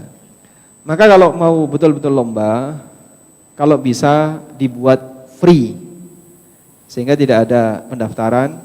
Dan masalah fasilitas, Anda bisa misalnya Sponsor juga. bisa dijadikan. Caranya adalah kalau mau fasilitas silahkan beli. Jadi tidak mengharuskan. Misalnya saya mau kaos ya beli kaos. Kalau nggak beli ya nggak masalah. Tapi transaksinya berbeda. Jadi di sini ada lomba sendiri dan Anda menjual merchandise atau yang lainnya melalui kegiatan lomba itu. Wallahu a'lam. Insyaallah. Atau kaosnya fasilitasnya jadi dari sponsor. Maka lomba itu ya kalau bisa kerja bakti ya. Sehingga kita jangan sampai mencari sumber pendapatan dari lomba. Karena ada banyak IO lomba ya. Yeah. IO lomba itu sumber pendapatannya dari iuran atau dari sponsor. Kalau bisa namanya IO lomba itu sifatnya kerja bakti. Wallahu a'lam. Insyaallah. Allah yubarik fik. Semoga jawabannya bisa diamalkan. Dan untuk Ikhwan tadi yang bertanya silakan. Assalamualaikum Ustaz. Waalaikumsalam. Saya ada pertanyaan, saya memiliki suatu produk. Produk ini ingin dijual, namun saya memiliki kenalan yang memiliki pabrik rumahan. Karena kebatasan modal, saya membuka open PO. Produk ini desainnya dari saya, brandnya milik saya, namun dibuat oleh pabrik milik kenalan saya gitu. Bolehkah saya membuka PO di mana PO ini modalnya untuk membayar pegawai dan juga membayar jasa pembuatan produk tersebut. Prototipenya sudah ada, jadi calon pembeli sudah mengetahui bentuknya seperti apa, spesifikasinya seperti apa. Baik. Baik. Yang Anda tanyakan akadnya namanya akad istisna. Namanya akad istisna. Pesan untuk dibuatkan barang.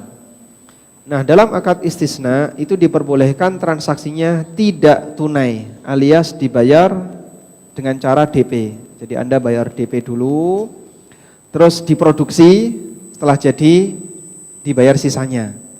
Praktek ini namanya akad apa? Istisna. Dan akad istisna itu hukumnya diperbolehkan dengan open PO seperti yang tadi Anda sampaikan. Insya Allah tidak masalah. Apa yang membedakannya dengan dropship yang harus dibuat dulu, Ustaz? Misalnya Dropship harus dibuat dulu. Jadi misalnya barang ini sebenarnya belum ada, tapi contohnya udah ada.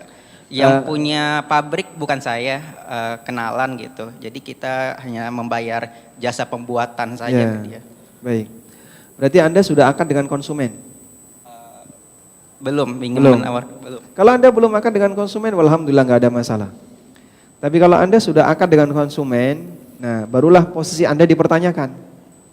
Anda bukan produsen, karena kan maklun ya. Dan Anda hanya menjual barang jadi. Maka ketika Anda belum akad dengan konsumen, insya Allah aman. Begitu? Bedanya dengan praktek dropshipping yang bermasalah. Dropshipping yang bermasalah itu terjadi ketika ya, seorang bukan produsen, tapi dia menjual barang ke konsumen. Dia bukan produsen, tapi jual barang ke konsumen. Dipahami ya? Baik. Lalu dia terima DP misalnya. Nah, berarti kan dia belum punya barang, dia bukan produsen, berarti tidak bisa melakukan akad istisna karena bukan produsen. Dia belum punya barang, dia bukan produsen, tapi dia terima DP dan sudah melakukan akad. Ini masuk kategori menjual barang yang belum dimiliki dan dia bukan produsen. Khusus untuk produsen boleh. Sehingga produsen sudah menjual walaupun barang belum diproduksi, itu boleh karena akadnya tadi istisna. Tapi kalau dia bukan produsen tidak boleh. Dropshipper yang dipermasalahan di situ. Jadi walaupun kita yang buat desainnya, brandnya milik kita, tapi dibuat di pabrik lain, kita bukan sebagai produsen ya berarti ya? Sebutnya. Apakah bisa disebut produsen ketika kita punya desain? Kita berarti terlibat dalam proses produksi di sisi desain. Insya Allah bisa. Yang disebut dengan istisna mawazi, istisna paralel. Contohnya ya, kartu undangan, kartu nama. Saya pengusaha kartu undangan, kartu nama dan seterusnya. Sudah desain dari saya. Yang bertanggung jawab dengan konsumen siapa? Saya. Selesai desain saya bikin, disetujui oleh calon konsumen seperti ini Pak ya. Oke, siap. Baru saya bawa ke percetakan. Berarti saya cuman paralel saja. Saya nggak punya mesin cetak. Yang punya mesin cetak orang lain. Kalau terjadi kesalahan, penyebutan nama, penyebutan gelar salah, yang tanggung jawab siapa? Percetakan atau desainer? Desainer. Sehingga yang nanggung resiko desainer. Maka akad ini sudah masuk istisna. Sehingga orang pesan kartu nama, kartu undangan, dia berakad dengan produsen, walaupun dia tidak punya mesin cetak. Jika PO batal, apakah uangnya bisa hangus? PO dari siapa? Dari pembeli. Dari konsumen ke Bapak? Iya. Bisa. Uangnya bisa hangus. Barakallahu fiik. Syukur Ustaz. Baik. Semoga jelas jawabannya. Kita lanjut ke pertanyaan yang telah masuk. Assalamualaikum, apa hukumnya Waalaikumsalam warahmatullahi. uang donasi yayasan digunakan untuk kepentingan bisnis dengan akad berhutang lalu dikembalikan? Yang kedua, apa hukumnya peralatan donasi yayasan digunakan untuk kepentingan bisnis, bahkan bisnis itu juga meminta biaya untuk mengerjakan kebutuhan yayasan? Bagaimana Ustadz? Uang donasi yayasan diutang oleh pengurus yayasan, lalu dikembalikan Ya, setelah bisnisnya berhasil. Kalau gagal gimana? Allahu a'lam, Ustadz. Allahu a'lam. Masya Allah. Dana milik umat pada asalnya digunakan sesuai amanah yang diberikan. Ini kata kunci ya. Ya. Sehingga kalau dana milik umat itu adalah memang dana untuk diutangkan. Misalnya ya, Yayasan A, dia menampung dana dari masyarakat untuk diutangkan kepada jamaah yang lain yang membutuhkan. Memang dari awal untuk itu. Insya Allah tidak ada masalah. Saya pernah bikin seperti ini Pak di Jogja. Jamaah jamaah pengajian kami, kita terbitkan surat utang. Siapa yang mau ngasih utang nanti akan kami kasih surat utang. Ada yang ngasih utang 5 juta, ada yang ngasih utang 10 juta sesuai dengan nominal yang mereka miliki. Kita terbitkan surat utang. Dan yang terkumpul kita utangkan kembali untuk para jamaah yang membutuhkan dengan masa yang lebih pendek. Kalau surat utang tadi 2 tahun, kita utangkan untuk masa 1 tahun. Walhamdulillah bisa mengatasi pertanyaan yang banyak berseliweran. Kamu sering ngomong riba itu haram tapi gak ngasih solusi. Nah sekarang kan ada solusinya ya. Masya Allah. Nah masalahnya kita pusing sendiri jadinya. Ngurusi utang. Sehingga pertama harus verifikasi ketika ada orang utang, kemudian nanti bawa jaminan, repot. Sementara tenaga-tenaganya rata-rata volunteer. Dalam posisi terlalu banyak utang-utang yang kadang nunggak dan seterusnya, akhirnya kan kita harus nyari penjamin untuk mengembalikan dana utang tadi. Maka mereka yang kemudian punya kebiasaan transaksi riba, ketika didakwai untuk anti riba, mereka mau, sanggup. Lalu mereka tanya solusinya apa? Dibuatkan solusi, masalah juga ternyata di situ. Ini memang orang yang hidupnya penuh dengan masalah utang. Kalau nggak ada transaksi utang yang mubah, dia utang riba. Dikasih mubah, ngemplang. Karena merasa nggak ada denda, nggak ada penalti, dan dianggap, oh ini kan yayasan, gampang gitu ya. Kemudian uangnya bawa hilang. Nah ini yang tidak kita inginkan. Sehingga kita kasih solusi, ternyata mereka malah menjadi-jadi. Itu yang banyak kemudian terjadi di masyarakat. Oleh karena itu kita berharap saat dibantu seharusnya apa? Sadar diri ya, ini adalah dana sosial. Yang kedua, kalau dana itu peruntukannya bukan untuk diutangkan, misalnya untuk pembangunan, untuk apalagi kegiatan sosial, ya jangan diutangkan. Dana kas masjid itu untuk apa? Kas masjid. Keperluan masjid. Ya. Untuk operasional masjid. Boleh nggak diutang takmir? Boleh nggak? Nggak boleh. Kenapa? Bukan untuk itu peruntukannya. Ini peruntukannya adalah untuk operasional masjid. Maka saat itu diutang takmir, ya dia menyalahi amanah. Wallahu a'lam. Kecuali kalau takmir minta izin ke semua jamaah. Sehingga saat khutbah Jumat sebelum dimulai dia umumkan, wahai kaum muslimin, karena saya butuh, saya pinjam uang kas masjid sekian juta. Kalau enggak ada sandal terbang, lanjutkan. Wallahu a'lam. Masya Allah, Allah barik fiik Ustaz. Jadi sempat pusing juga masalah ngurusin utang Ustaz. Betul ya? sekali. Karena kita mungkin belum dewasa dengan transaksi yang tidak tunai ya. Yeah. Sehingga perlu juga diwaspadai kalau bersinggungan dengan transaksi yang tidak tunai. Kecuali bedanya masalah wakaf produktif untuk Ustaz ya mungkin ya. Ada wakaf produktif. Wakaf produktif. Ya itu mungkin. Ya dana itu juga nggak boleh terus sembarangan kita utangkan terus hilang itu enggak. Iya. Harus tetap dirawat. Nah. Baik Ustaz. Pertanyaan berikutnya. Assalamualaikum Ustaz. Waalaikumsalam warahmatullahi. Jika tidak ada laki-laki muslim yang mau maju jadi RT, apakah boleh wanita muslimah jadi RT? Kodorol darurat Ustadz, daripada orang kafir yang maju jadi RT. Masya Allah. Ini lelaki muslimnya kasih jamu ini biar. Pada sibuk ini Ustaz. Subhanallah. Ini contoh ya, sebenarnya bisa jadi waktu itu, waktu Pak, lebih bernilai daripada duit. Sehingga dia nggak mau wakaf waktu, dia nggak mau sedekah waktu. Dia mungkin mau sedekah duit. Saya sedekah harta, itu mau dia. Pak, ayo Pak kumpulin duit Pak, butuh dana sekian. Oh mau, saya siap sekian, saya siap. Baik, saya minta waktunya Bapak terlibat. Oh enggak mau. Mahal waktu Pak daripada harta Pak. Sehingga dia mau ngasih uangnya, tapi dia nggak mau ngasih waktunya. Dalam kondisi tertentu bisa jadi itu wajib. Maka kalau sampai tidak ada demikian, ini kan jadinya fardu kifayah. Muslim memimpin muslim.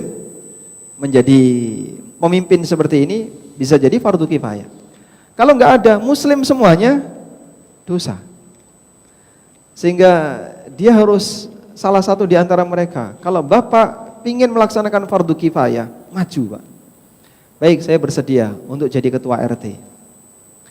Karena peluangnya kalau nggak muslim, nanti non muslim maju. Dan ya ada sedikit resiko lah yang barangkali akan Anda tanggung.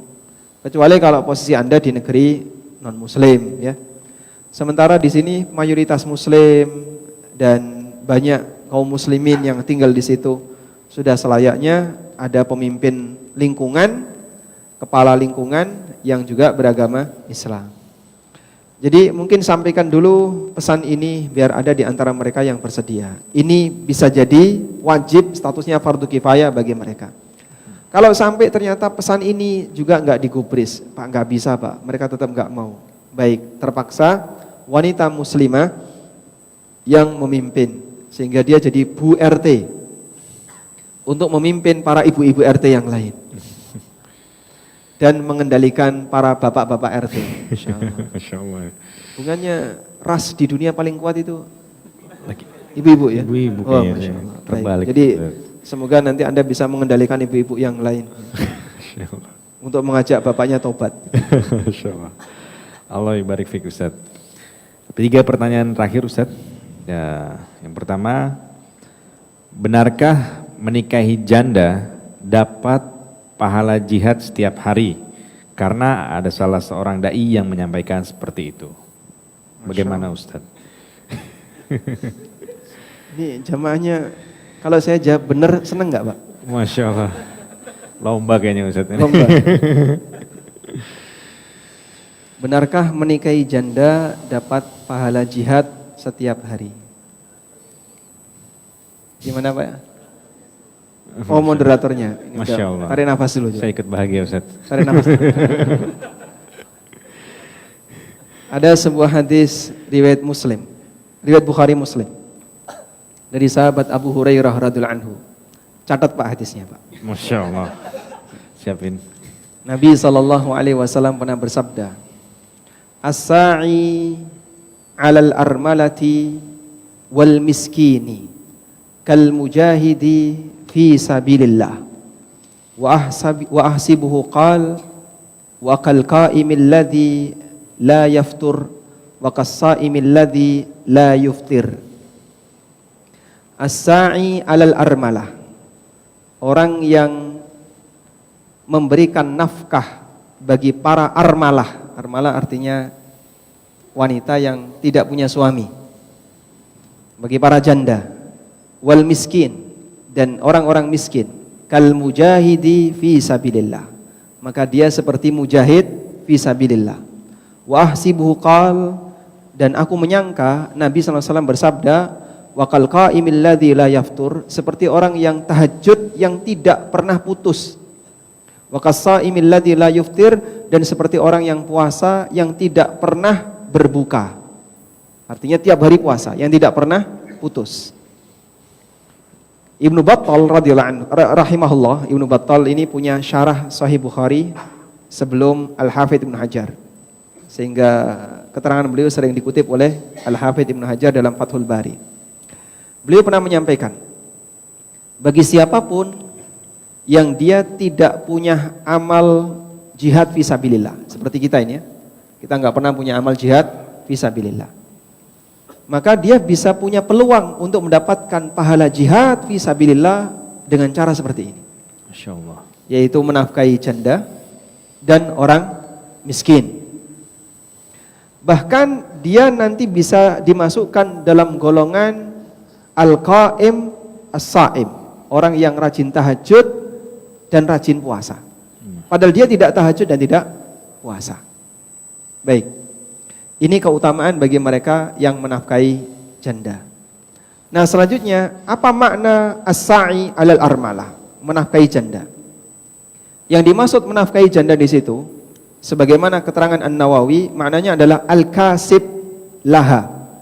Dia berusaha untuk memenuhi kebutuhannya. Dan itu tidak harus dia ngasih duitnya. Bisa juga dalam bentuk dia membuat kegiatan sosial, mengumpulkan dana sosial di masyarakatnya, lalu kemudian dia salurkan untuk para janda. Bukan untuk nikahi janda ya. Bukan. Misalnya, ayo kumpulkan dana sosial, terus dia bawa nikahi janda. Ini kan penyalahgunaan amanah ya. Loh, katanya menafkahi janda. Ya bukan itu maksudnya. Dia kumpulkan dana sosial, kemudian dia gunakan untuk apa? Memberikan kecukupan bagi para janda. Mereka yang enggak mampu, janda dan orang miskin, dicukupi dari dana sosial yang dia kumpulkan.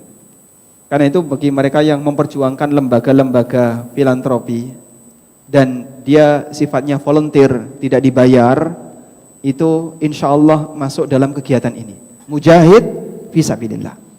Sehingga mereka yang misalnya menggalang donasi untuk Palestina dan betul-betul amanah, dia sampaikan itu kepada tujuan yang benar.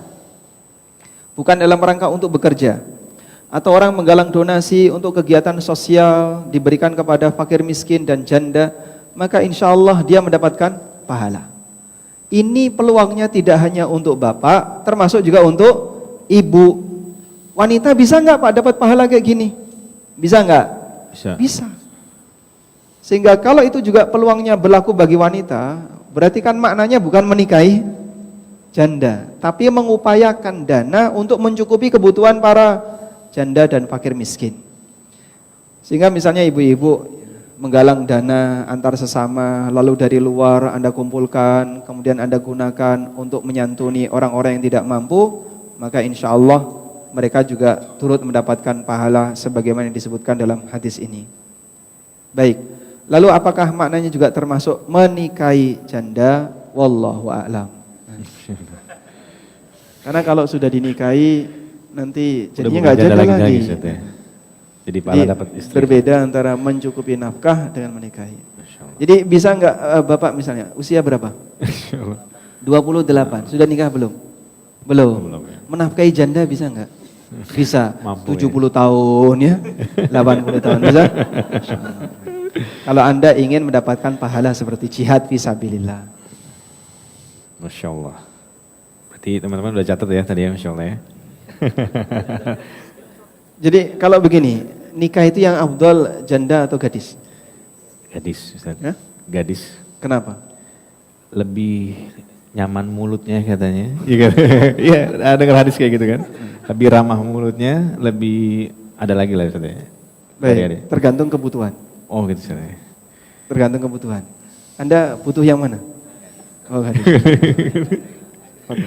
Insya Allah.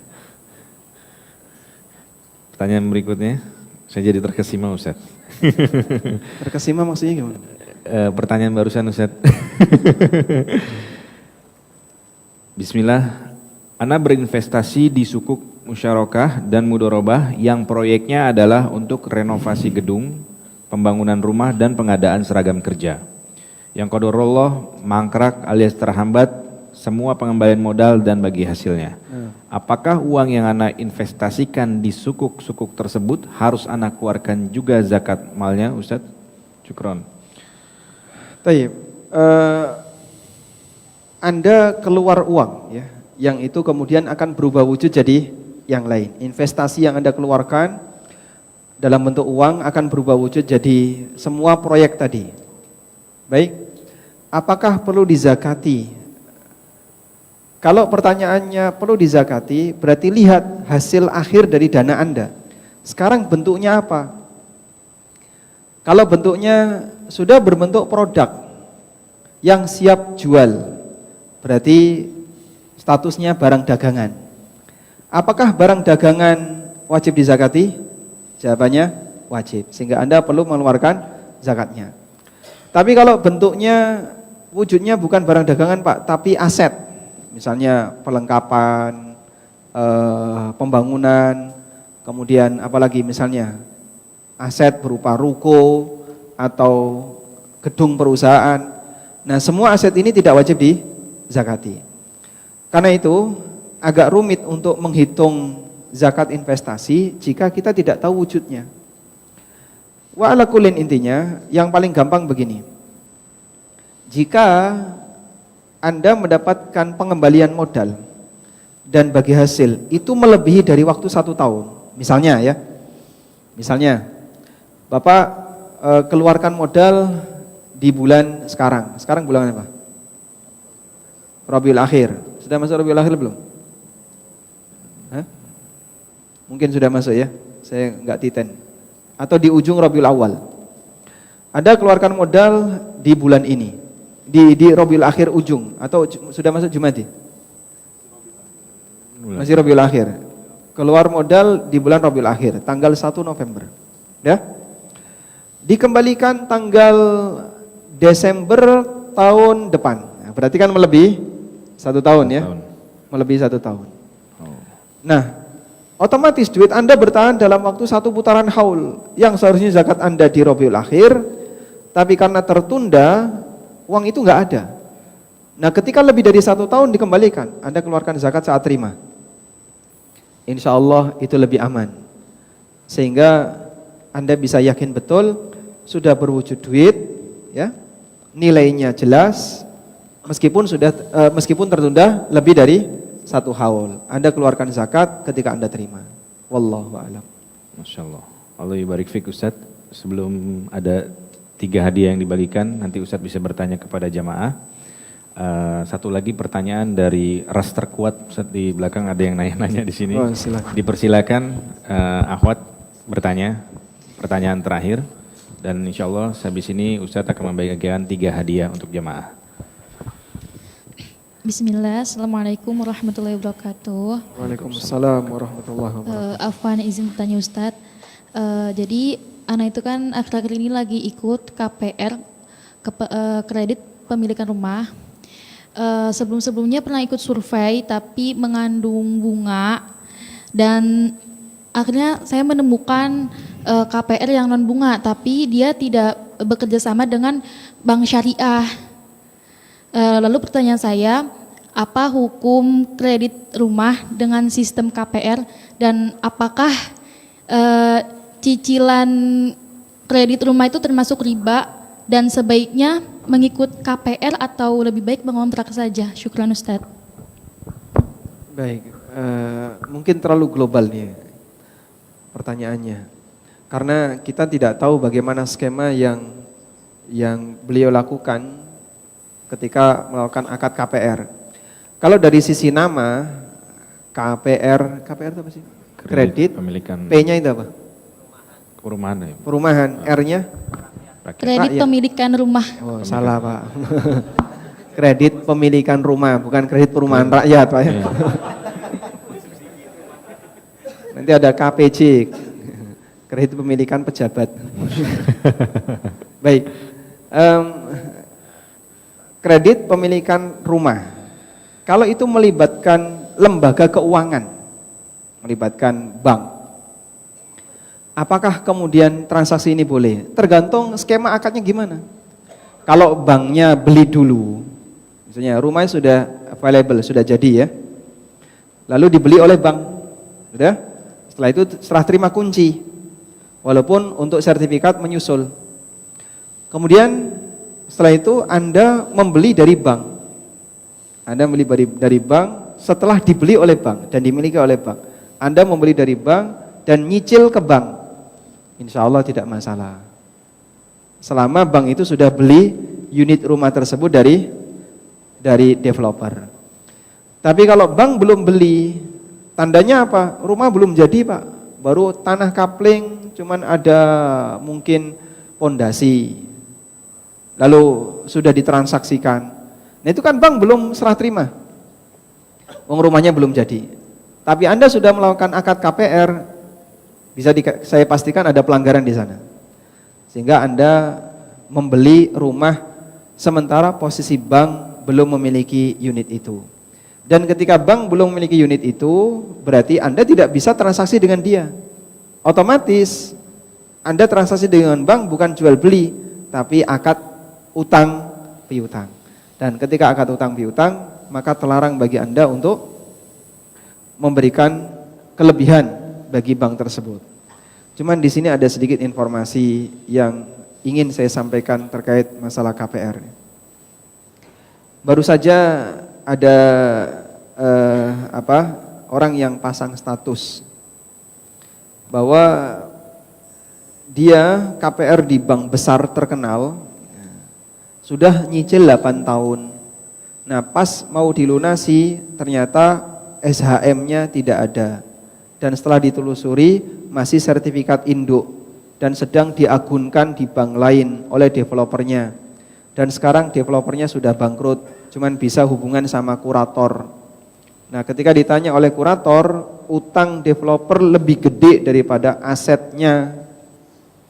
Nah, jadi satu sertifikat tanah yang luas ada 200 unit itu ternyata oleh developer disekolahkan. Dan ini sebagai jaminan utangnya lebih gede daripada semua unit yang diagunkan tadi. Dan dia ada di situ. Maka tolong diwaspadai ya. Kalau mau KPR ternyata oknumnya banyak. Oknumnya banyak. Sampai di sini ada komentar. Semua rumah KPR itu masih atas nama PT.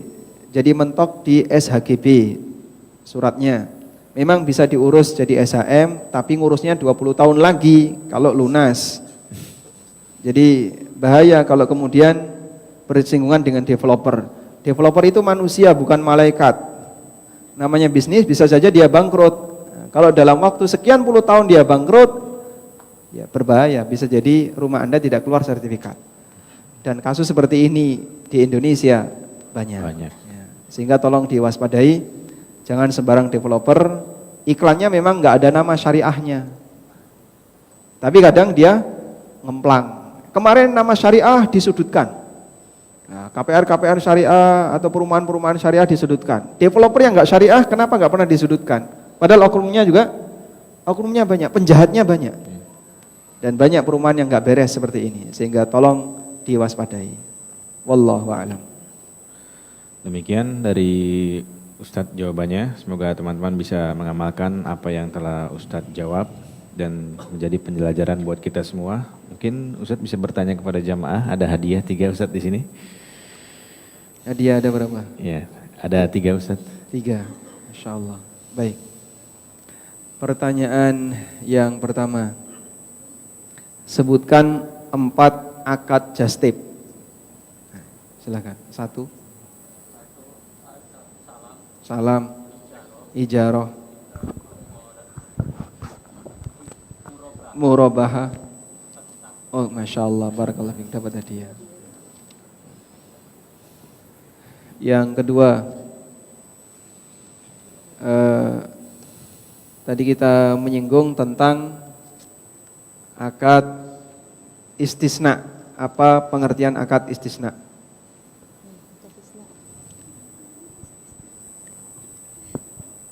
Apa pengertian akad istisna? Baik, saya ganti sekarang pertanyaannya. Oh ya, silakan. Melakukan akad